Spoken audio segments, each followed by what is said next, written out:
Ukrainian Marines troops success strike back Russian infiltrator forces in Pokrovsk.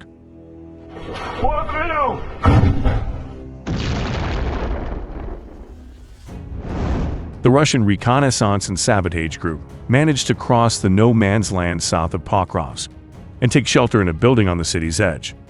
They likely weren't there long before a Ukrainian drone operated by the 155th Mechanized Brigade spotted them, and the brigade destroyed the building in a precise strike.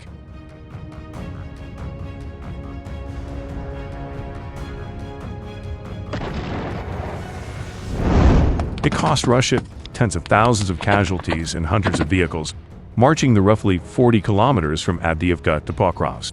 But march they did. As 2024 turned into 2025, two Russian field armies, each overseeing as many as a dozen regiments, with up to 2,000 troops apiece, reached Pokrovsk's outskirts. The lead Russian elements hunkered down just a few miles from the city.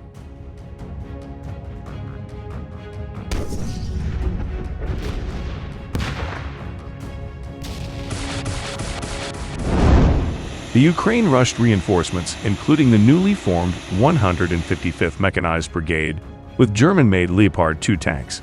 But the hastily organized and poorly led brigade disintegrated upon arrival, prompting senior Ukrainian officials to step in. Drone warfare helped save Pokrovsk's defenders. Operating miles behind enemy lines, drones turned the key Ocheretin-Prors road into a graveyard of Russian supply trucks and armored vehicles. Drone raids significantly complicated logistics for the Russian armed forces, noted the pro-Ukraine conflict intelligence team in a dispatch.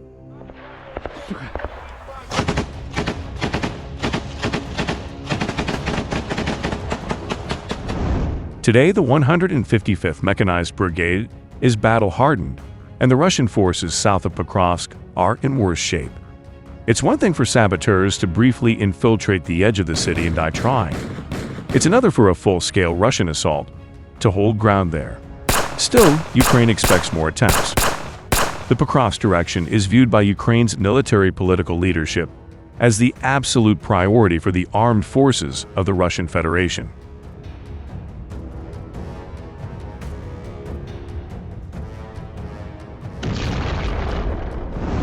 Meanwhile, the Ukrainians conducted a massive combined air and sea drone strike against the Crimean Peninsula, with devastating results. With Ukrainians threatening this would be just the beginning, panic spread throughout the Russian government that the most important event in their calendar is under immense threat.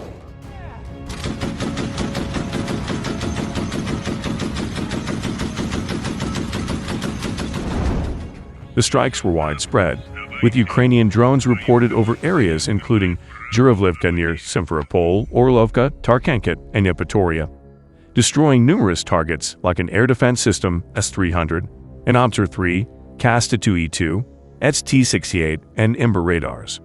The Belbek, Vardisk, Saki, and Kacha airfields, and the Kharovsk military air base were also targeted as they are used by Russia to control airspace over the Black Sea and launch strikes on Ukrainian territory.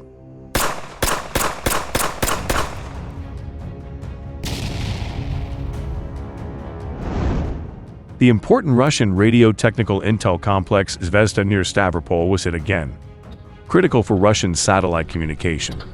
The Russian Ministry of Defense claimed to have intercepted 112 drones in total. Yet the scale and precision of the attacks indicate a significant breach in Russian defenses. Numerous reports from eyewitnesses from the peninsula confirm that, despite Russian claims, there were a substantial number of explosions to be heard and seen, a clear indication that not all drones were intercepted.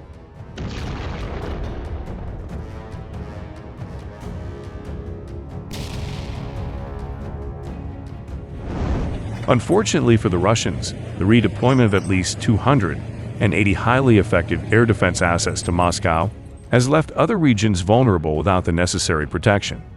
Ukraine has previously demonstrated its capability to strike high-value targets as far as 1,800 kilometers from the front line, including Russian naval vessels, critical infrastructure such as oil refineries, strategic airfields, and huge Russian artillery arsenals.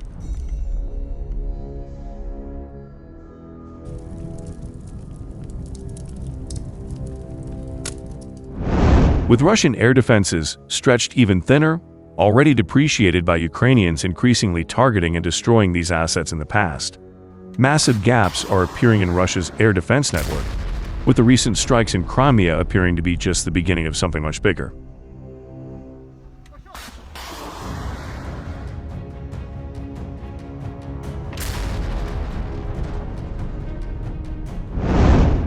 Overall, after the devastating strike on Crimea, President Zelensky's remarks have unsettled the Russian government, prompting a reactive and resource-intensive shift of air defense assets.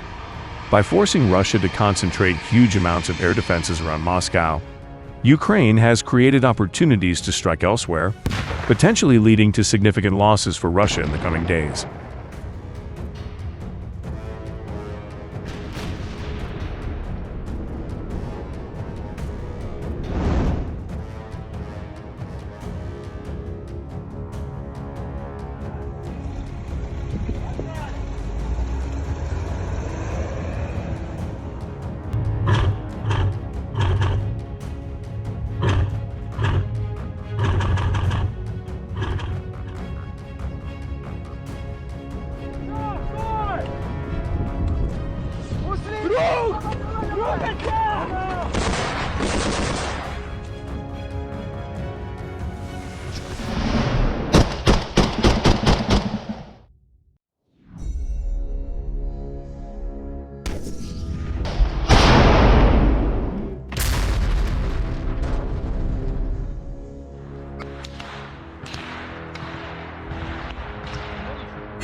Yes, yes.